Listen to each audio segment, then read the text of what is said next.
All right, it's time to talk with our featured guest, Dr. Rhonda Kalasho.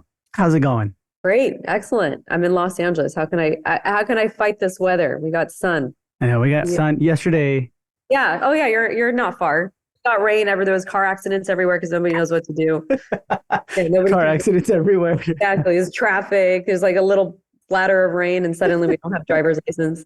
Yeah. Did it rain a lot in San Diego or no? Yeah, it rained a lot. It rained a lot. My Oh, parents live out there. I live in Los Angeles, but I mean, we had a lot of rain yesterday. But we love it. I eat it up. it's like a nice change of pace of everything. We all feel like, what do we do? We got to shut down and everything like that. I'm that person that puts up the Christmas decorations the day after Halloween, so now it matches the weather. That's awesome. So, if you can, tell us a little bit about your past, your present. How'd you get to where you are today? Yeah, absolutely. I own multiple practices under one brand called True Glow Modern Dental. I did end up owning an HMO practice straight out of residency, which I loved a lot, but it was a partnership that didn't go well. And it's because I didn't really understand contracts at the time. And so I ended up just selling my shares of that and then purchasing my first office in Hollywood in 2018. In 2020, I opened up my Beverly Hills location, and now I'm opening up my Calabasas location. I'm pretty busy right now. I have two little ones at home. But what got me into practice ownership is I really thought that there was a market deficit in dentistry where it's essentially affordable care, but also at the same time high quality.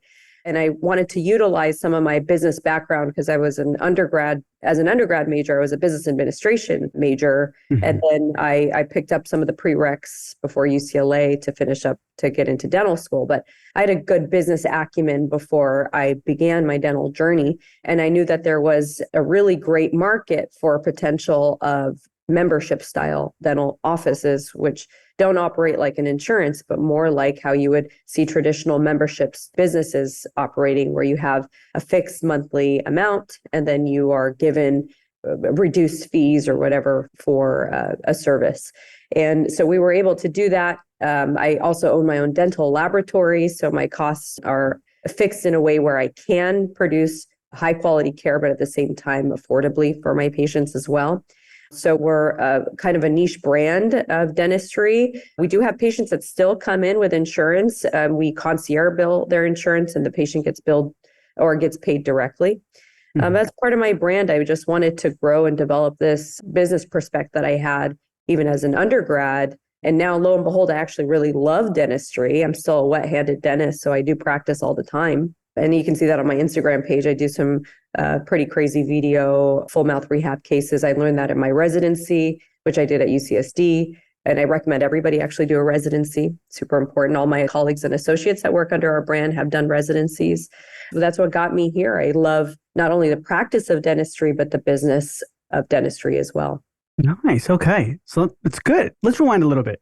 You said you immediately out of residency, you jumped into practice ownership. You owned an Yeah, HMO. crazy me. Yep, that's me. Why? Why did you do that?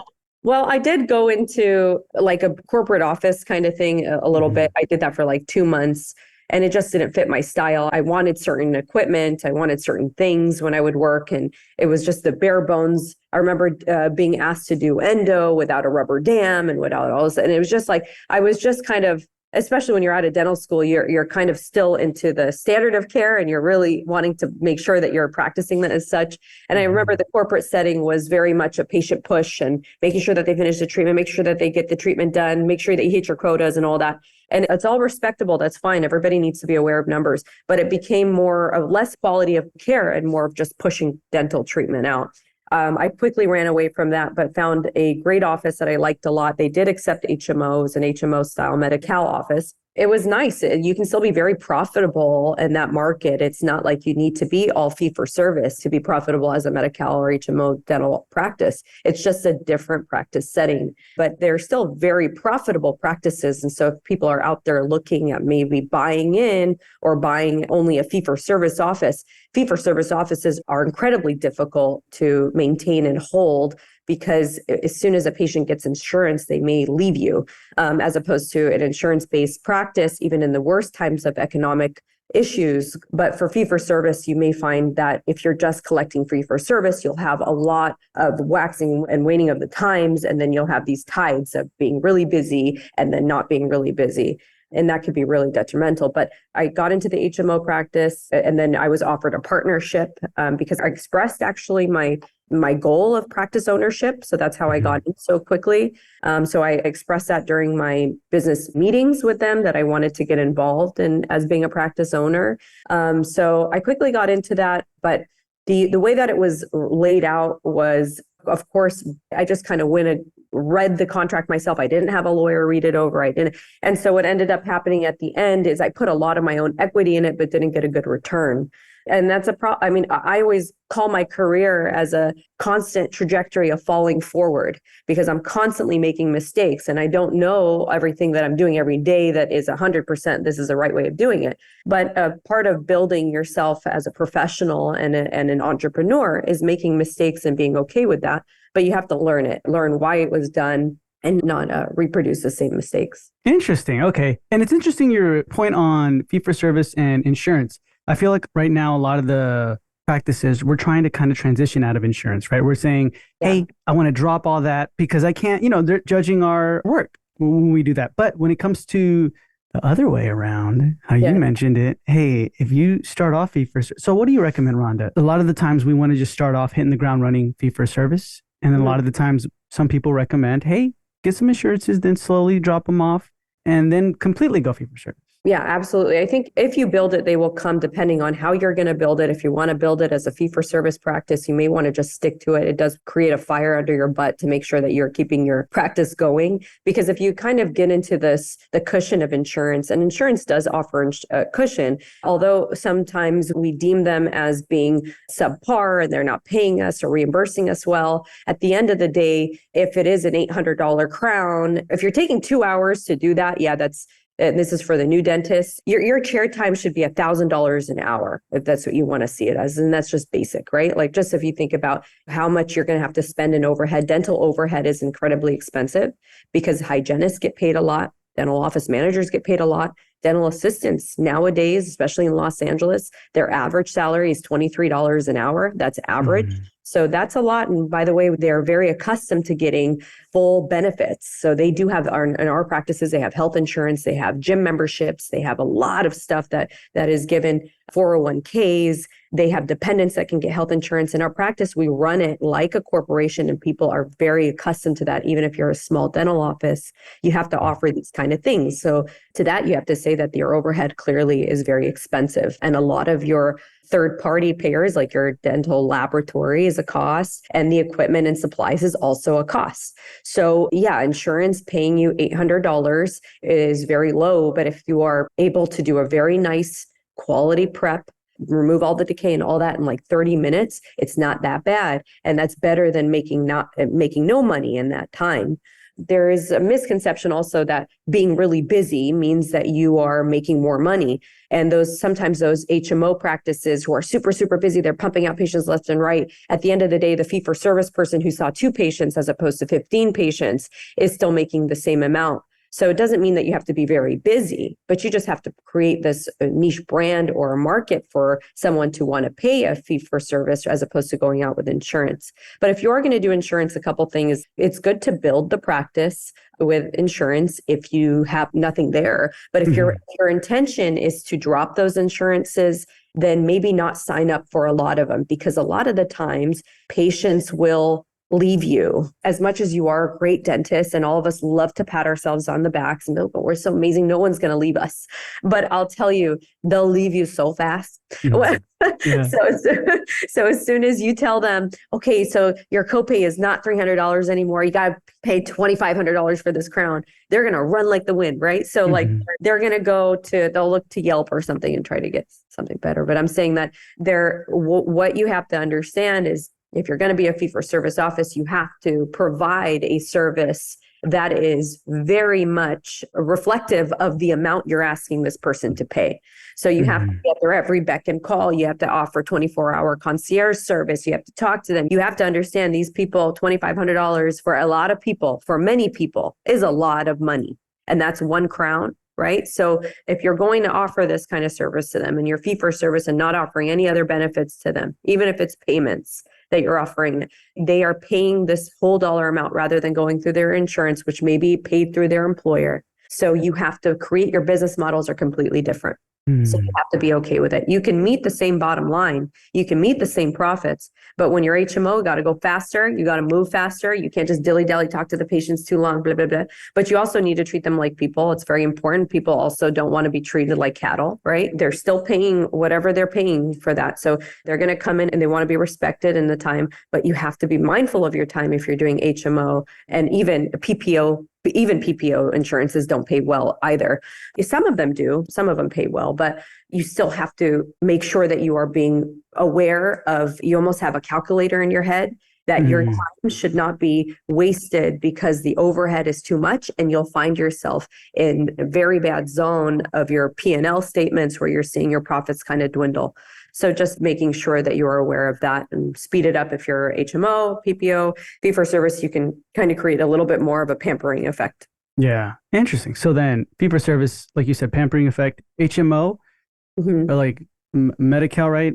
You'd really, or not Denti-Cal, you'd really have to hone in on your efficiency when it comes to. Yeah, especially when they're first out of dental school. Like I remember 3 hours to do a crown. Nowhere in private practice is 3 hours for a crown going to be efficient for anybody. Like anybody, not the practice, not the patient. The patient's experience is going to suddenly start to fall. I remember numbing the patient so many times in dental school because it would fade. It would and then they're like, they're constantly moving. It's just, you don't want to, you have to make sure that their experience and what they're feeling in that moment, all that is always in your mind. And that's why dentistry is so hard. You're like a psychologist, you're like a business owner, you're like their friend, but then also their doctor. And then you're sitting with multiple hats and still trying to work in a kind of a bloody, messy environment and work at the millimeter, so it is a tough job, but it's also one of the best fields to be in. Yeah. Yeah. Interesting. Okay. So then if we fast forward a little bit more, you talked about your partnership, how it did not go well. And you mentioned that you put a lot of equity, but you didn't get a good ROI out of it, right? Specifically, where did you feel like you missed the mark? Where you're like, if I would have seen that, and you want to kind of give us advice or warn us about that. Yeah, I think what ended up happening is I was the only one working there. Okay, so there was nobody else there. And so as I was building up this practice and bringing in all the things that I have done for my own brand, I was buying dental equipment and leasing it out under my name and doing all this other stuff, not under the corporation and not under the partnership. It was only for me. I was putting in all this dollars, all this money. Marketing was spent through me. I started my own Instagram page. I started my own Facebook page.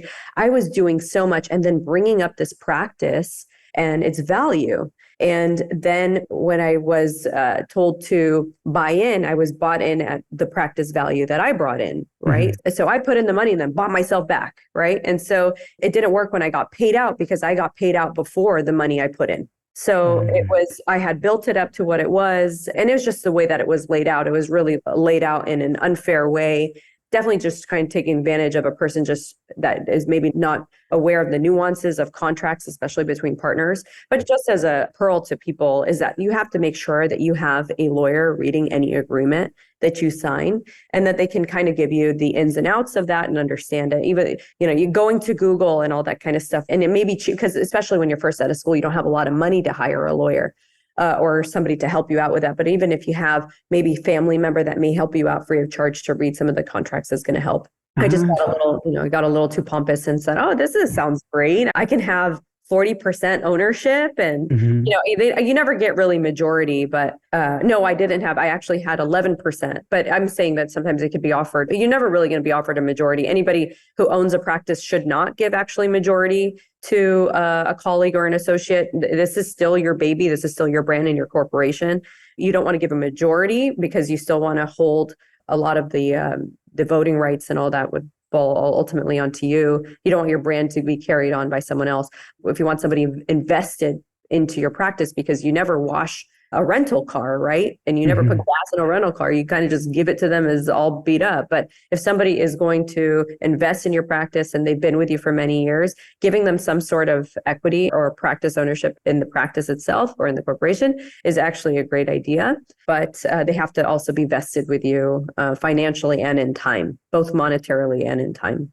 Okay, gotcha. Interesting. So then right after that, you decided, all right, that's it. I'm going to start my own thing. Or you worked for a No, private, right? You worked for a private yeah, I practice, you worked said? for a private practice for a little bit, maybe like 2 months. And then I did corporate for like another three, altogether, maybe 6 months after graduating, I ended up getting into this partnership. But then as soon as my partnership was settled out and I got whatever I could get out of it, I used that money to buy a practice that wasn't doing well at all. It was actually a bankrupt practice, Hmm. uh, beautiful location. What I noticed about that practice is they had a really robust hygiene department. Their patients were coming in regularly. They were seeing about, 6 patients a day in hygiene, and they had 4 hygiene days.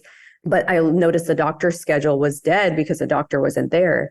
Hmm. So they had this essentially just a sitting body of water. It's like, well, if you have a good hygiene department, there's no reason why a restorative section of that practice should not be thriving as well, because those patients are coming in regularly. You should be doing exams. You should be following up with their care. But they were just coming in for cleanings and then just being off on their way and coming back in another 6 months. But there was no doctor to sometimes even treatment plan them in that day. It's because that doctor just felt like dentistry was not for them. They didn't like practice ownership at all. And I, at that time, had met a broker at a convention at the CDA conference, and he was kind of kept in contact with me, gave me all these potential offices. This one was just cheap because of its annual salary that it was receiving, and its EBITDA was very low, or EBITDA wasn't good at all. But it was a practice that I could buy relatively dirt cheap. But when I got in there, they had carpet. Hate carpet in a dental office. If you guys have it, maybe get rid of it. But Yeah. it's so gross. Okay, but the lobby, I remember the chairs are like these like not dental school. They were like schoolyard chairs, and then they were like propped up by magazines. And the front desk person didn't even acknowledge when I walked in there, and it was like just like the walls were blue. It was just like such a ugly thing, but I had a vision and I had a goal in mind. I wanted to buy a practice. So this was, for all intents and purposes, a great find. It had a great hygiene department. It needed a pick me up. And it's slowly but surely over the years. And I went from that office 2018 to 2020 in the middle of the pandemic, opening another one. So it's fully doable to ramp up even a shitty practice, but you can still ramp it up if you have the vision in mind there. But so it was considered an acquisition. There's Hmm. build outs and there's an acquisition. That one was an acquisition because it was still owned by someone. But when I got in there, you have an option of actually keeping on the staff, or you can find new ones, right? Or you don't have to Hmm. keep everybody on. When you actually find yourself on the first day of an acquisition, you present everybody there with a letter. And generally, they're not knowledgeable that the practice was even being sold. That's common practice, that Hmm. we don't spook people out, right? When even patients hear that there is a new practice that's coming in or owner that's coming in, they may leave.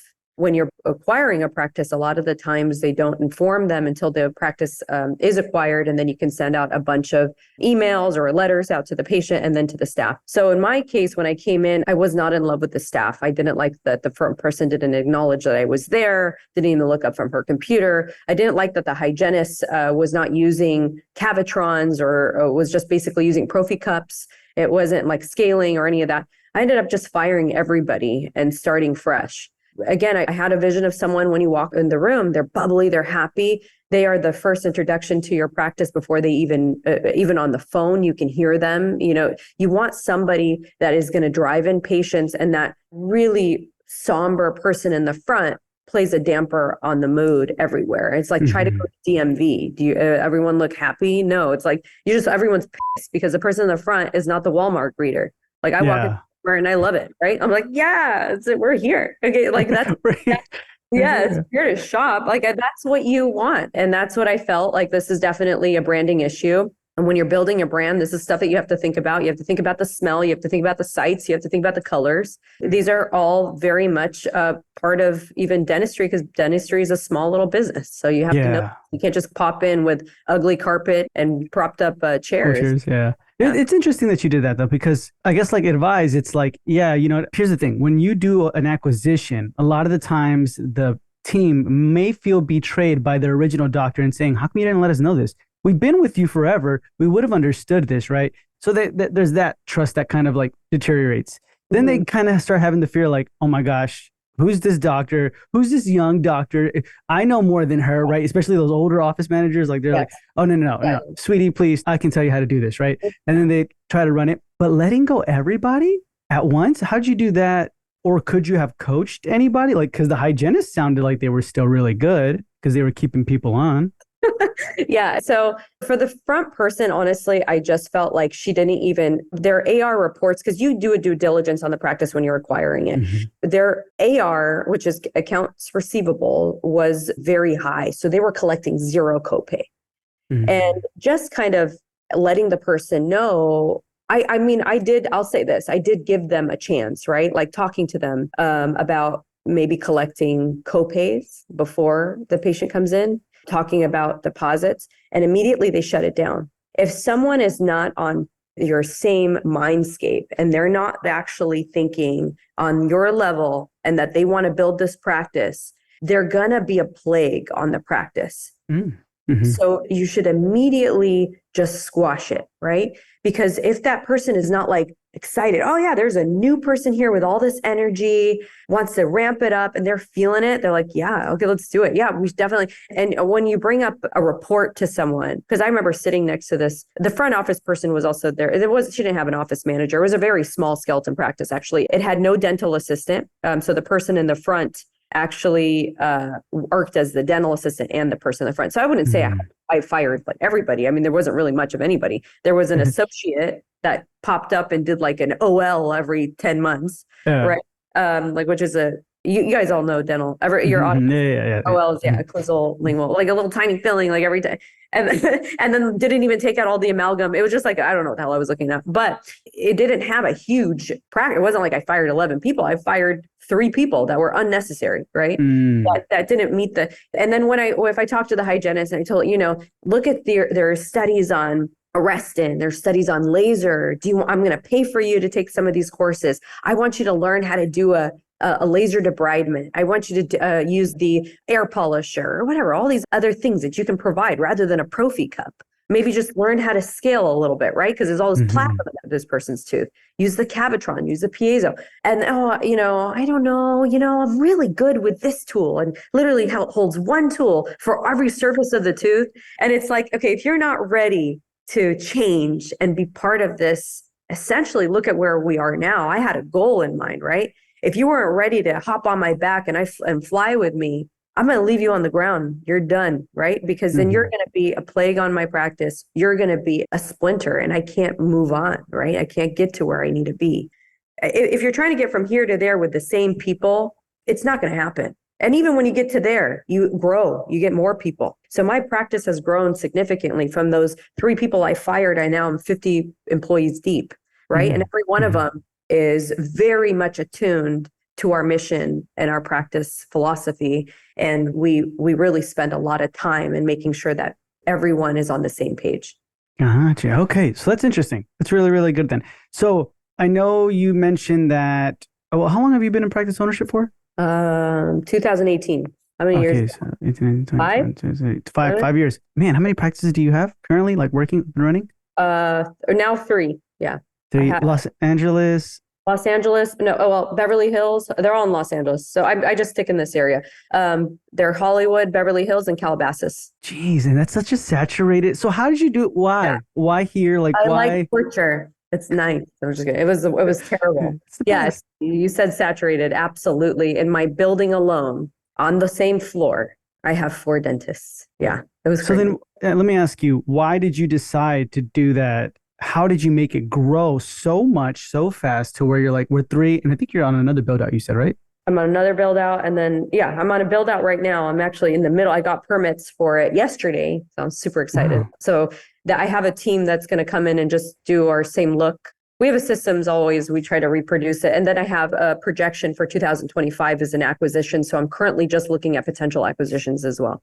These aren't build outs like ground up? No, they're ground up build ups. The next one is going to be an acquisition because these build outs in Los Angeles, the thing is, you can't really own buildings in Los Angeles. They're either grandfathered in, they're incredibly expensive. Like, we're not talking about, like, I'm sure Nebraska parts of it is expensive, but like, but like there's some parts like Arkansas, whatever, people are going to buy these massive buildings, right? And that's amazing. I'd love that. I'm married to this city, okay? Because I married, my husband's out here, my family's out here. I would love to get into more of a less saturated environment. I bet you I can kill it somewhere else, right? But I am now getting tortured and killed here, but I've grown to realize what is needed in this kind of market and facilitate a growth.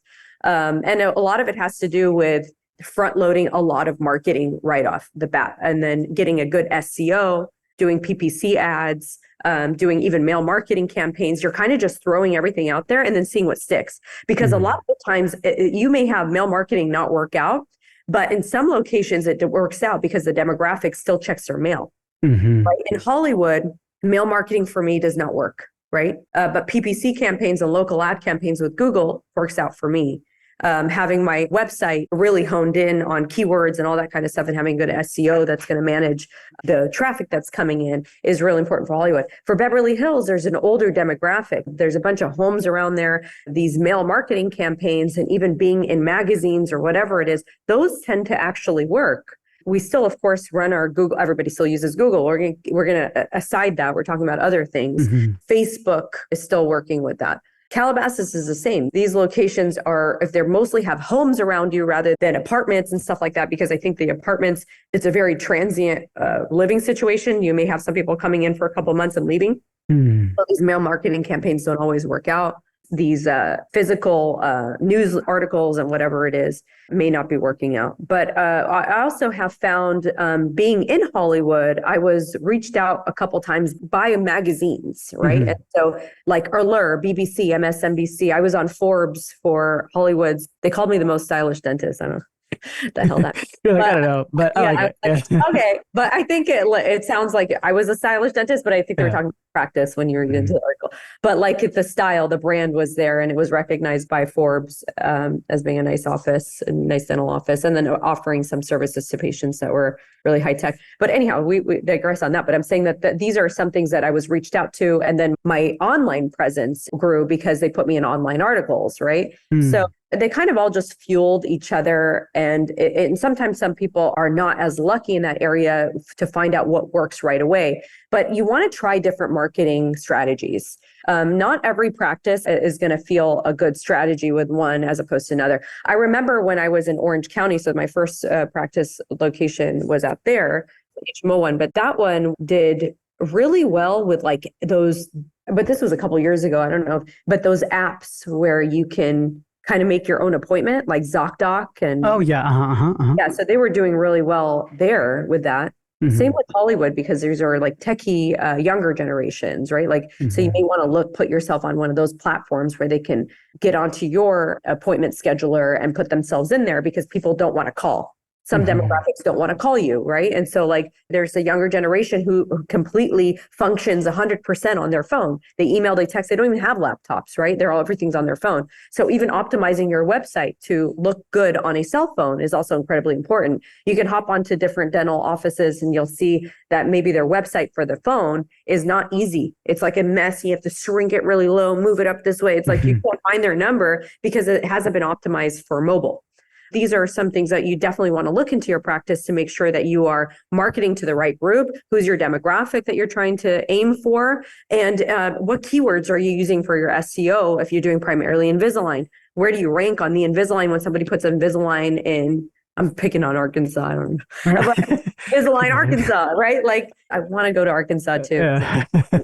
You're like, there, man. Okay, so that's interesting. When it comes to this, you said you front load a lot at the beginning of marketing. I guess specifically, how much did you front load? Yeah, a lot. 15,000 in marketing the first month. Every month or just the first month? Every month for almost like a year. But now in terms of marketing, we're way past that. We're at like 30,000. It's still going to grow. It's not going to get smaller, but you have to think about it as your ROI. You're spending that much and you have to think, okay, how much am I spending per patient to come in?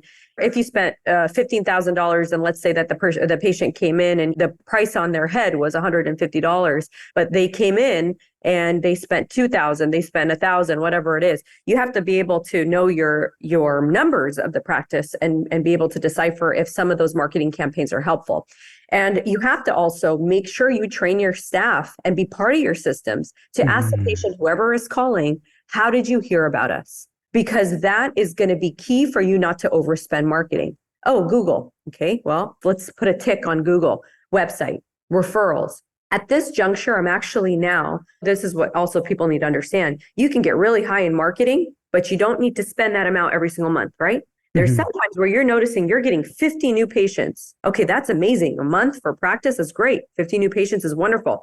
Should I fall back on my marketing? Maybe not. Just don't spend more. Okay. And then what we found is we're getting new patients, but mostly now it's referrals. So I'm actually haven't spent more on marketing in the last year. It's just been kind of the same. So over time, when your brand develops and your practice develops, you may not need to spend this money all the time. You may not need to add more fuel to the fire. It can carry on in itself by creating the environment that a patient will want to come back and see you guys and maybe refer a family member, because referrals are above all the best. They are the best. That's why reviews, you always want to make sure your reviews are very good. You really want to get everyone involved and gamify your reviews and gamify your practice so that everybody in the practice is aiming towards making sure that your ratings online is always at its best. And it's because this, unfortunately, in our society will hurt you the most. And it doesn't matter who you are, what your name is, blah, blah, blah. One time I know he's an excellent doctor. He's amazing, actually. He's on a study club with me and does all this stuff. I was referring him over to someone and I went on his Yelp and I'm like, oh no, I know he's really good. What are these on there? Right. And then I was like, oh my God, that's his reviews. And then it makes you even question if this guy is good. Right. And you're like, no, he's awesome. What is that? And then, that's going to make your practice suffer. And it's also going to definitely create a taste in someone's mouth when they come into your practice that they immediately think you're going to be bad. But you have to always maintain those reviews. You always have to put a positive self out there, even if you're having a super crappy day, which a lot of us do. Obviously, this is why also this practice lifestyle is stressful, because you can have a crappy day, but you have to walk in and be all smiles. Is good. No one is dying next door, like, oh, hey, you want to be really and come in and give that kind of persona. And it really helps build up those reviews and just make sure that you are constantly also asking for them. You don't want to just assume they're going to leave you a review, because the person who's going to leave you the review is the one you don't want leaving a review. But the person who's like, you guys are awesome, you should ask them, even as the dentist. Well, I don't know why we think we're above that. We're not above that. This is your practice, right? This is what you spent your money and your time, your blood and your all that on. And if someone is saying, wow, and giving you some credence on your practice, they love it, then ask them, I know it's going to take a lot of time out of your day. I really appreciate if you just do that.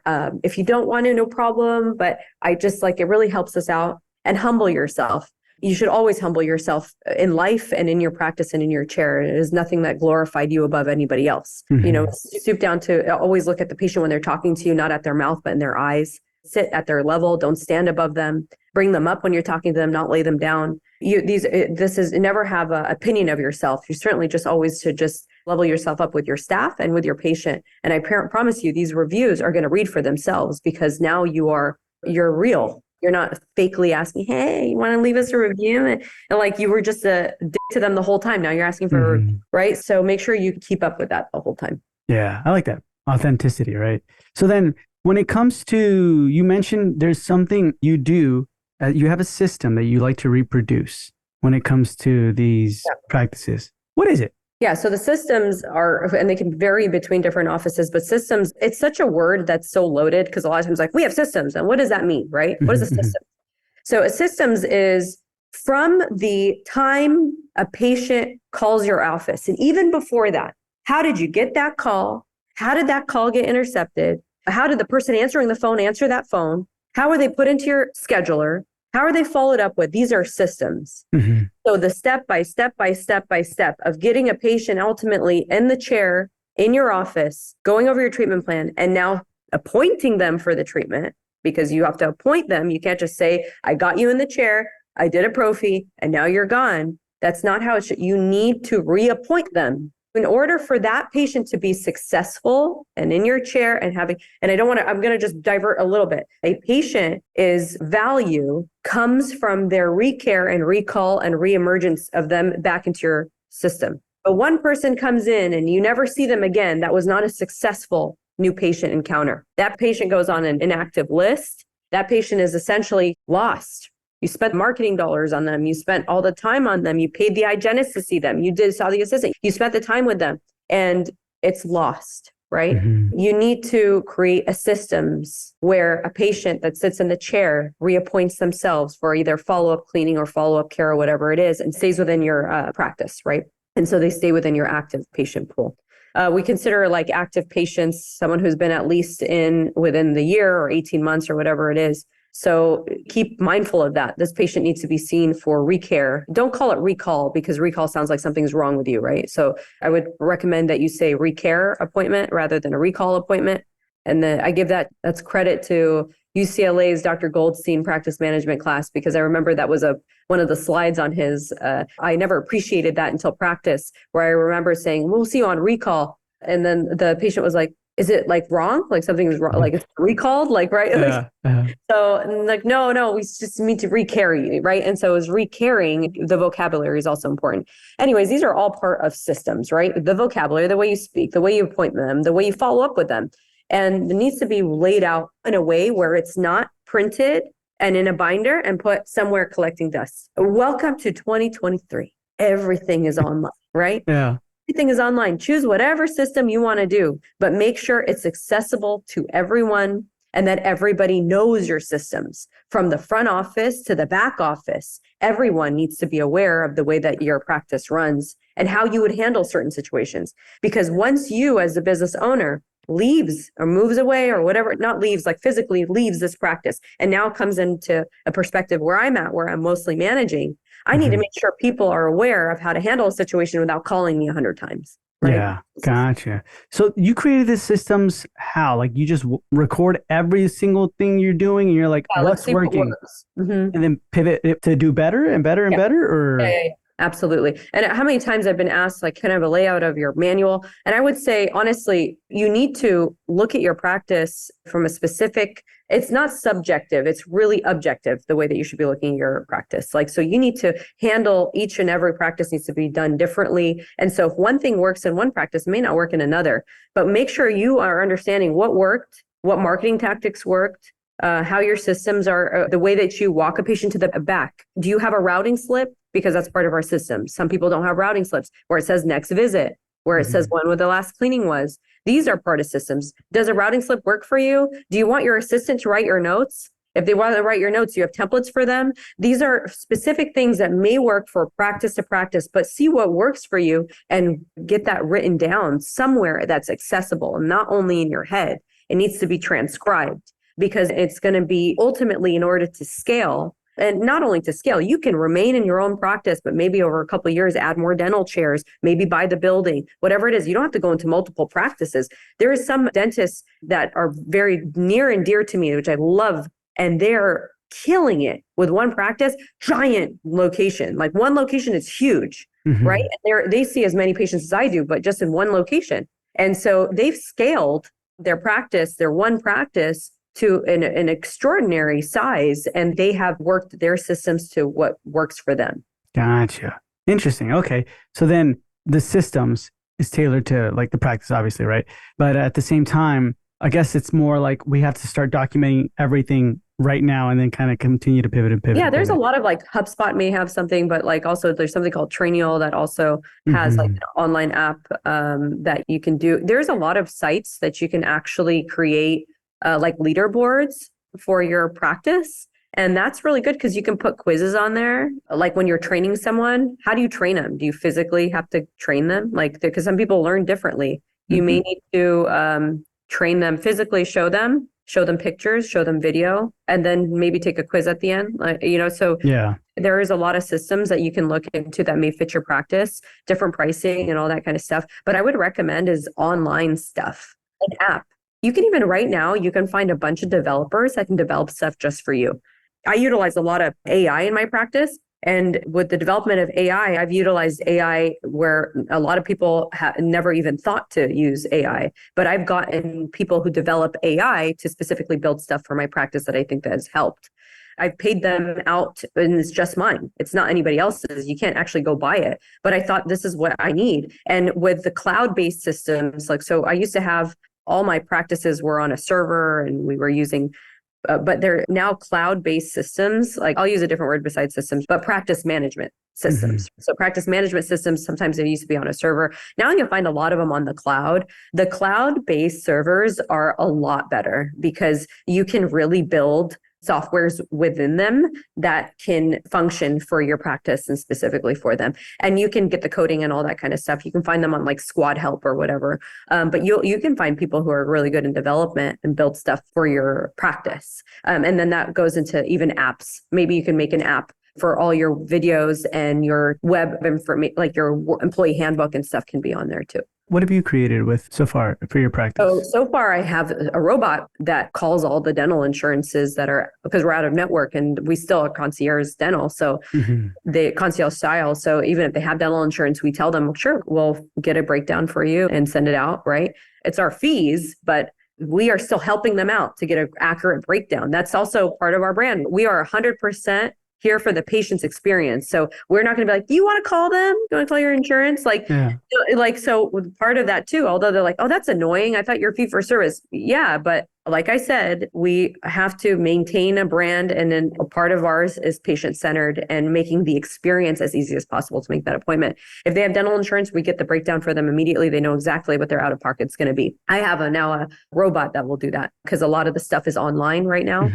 Like the breakdowns are online. And then if we have any questions, then physically we can call some of them. But I've removed a lot of that responsibility of being on the phone for hours on end for the front office is now completely removed. So now they don't waste their time. They're now wasting their time with other things. But because that like wait on hold for, getting someone across the world to answer your call about a downgrade is the most mind numbing and it is costly for the practice. So if I upfronted some fees, got some developers to build that out and it's been working out really well. We've had it for now about 6 months. Oh, wow. So, yeah. Interesting. That's cool. Oh, yeah. We also have like a robotic dental assistant that gives the post-op care. It can be programmed to go into the room and it goes and walks over to the room. It's like a little robot and then it can give the post-op so that the post-op is given accurately. And then on the back of that robot is all the goodie bag and everything that is post their procedure, everything that they need for that. It's really laid out well for them. And so that the assistant, you're not like, you didn't tell them that post-op. Like you didn't tell them to take a med. It's like, so now you're again, streamlining it. It's now scalable. It's now systems in place that I know that this person is going to get this information. Of course, there's sometimes where you're like, maybe the robot was taken up, the assistant's giving the post-ops. Yeah, sure, that happens. But everybody still knows what to say, right? Interesting. That one's interesting. You kind of like humanize the automation process there. Yeah, you know what I mean? Like even x-rays now, they're read by AI in our office. So you can get a second opinion on that. And do you use the software like Pearl or Overjet or anything like that? Yeah, or no? Pearl is amazing. But like that's what I'm saying. You can start using AI, like this is the future. So you got to be in for the ride and developing some of this stuff and being on it with what's out there. Of course, like you have to be mindful of your spend. These things aren't cheap. So if you're still okay doing what you're doing and your practice numbers make sense, then continue to do what you're doing. I certainly don't want to give the wrong impression to someone that's saying like, oh, I can pay for this. And you find yourself spending 10, 15, 30, but these are very expensive stuff that you're bringing to practice.